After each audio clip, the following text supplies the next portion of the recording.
Hello guys, তোমাদের Epson L6170 একটা প্রিন্টারে কি করে ম্যানুয়ালি পাওয়ার ফ্লাশ করা হয় সেটা তোমাদের দেখানো হচ্ছে। প্রথমে এই এই হচ্ছে এপসনের L6170 প্রিন্টার।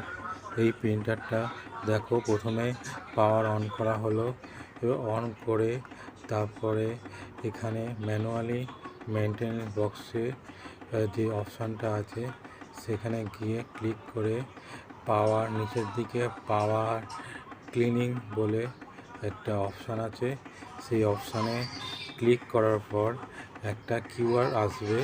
এই কিউআরটাকে প্রথমে স্ক্যান করতে হবে। স্ক্যান করার পর তারপরে পাওয়ারটাকে অফ করতে হবে। অফ করে দিলে এবার ম্যানুয়ালি কী করে ফোর্সফুলি পাওয়ার ইন ফ্ল্যাশ করানো হয়। হেড ক্লিন, যখন হেডে লেখা কাটা কাটা আসে তখন পাওয়ার ক্লিনিং করার প্রয়োজন পড়ে। এইটি ম্যানুয়ালে কীভাবে করা হয় সেটা দেখানো হয়েছে। প্রথমে পাওয়ার বটন, এখানে কোশ্চেন মার্ক একটা বটম আছে, সেই বটনটা প্রথমে দুটো বটম একসঙ্গে টিপে ধরে রাখতে হবে। ধরে রাখার ফলে এই ডিসপ্লেটা আসবে, দেখবে পাওয়ার ক্লিনিং বলে একটা ডিসপ্লে আসবে। এবার করবে কি করবে না, এবার যদি করতে চাও সেটা ইয়েস, আর না করলে নো করে বেরিয়ে যাবে।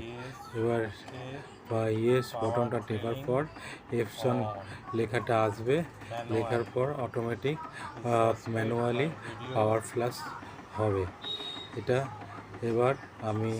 এবার অটোমেটিক প্রিন্টারটা হেড ক্যারেজটা এদিক ওদিক করে দিয়ে পাওয়ার ফ্ল্যাশ হবে।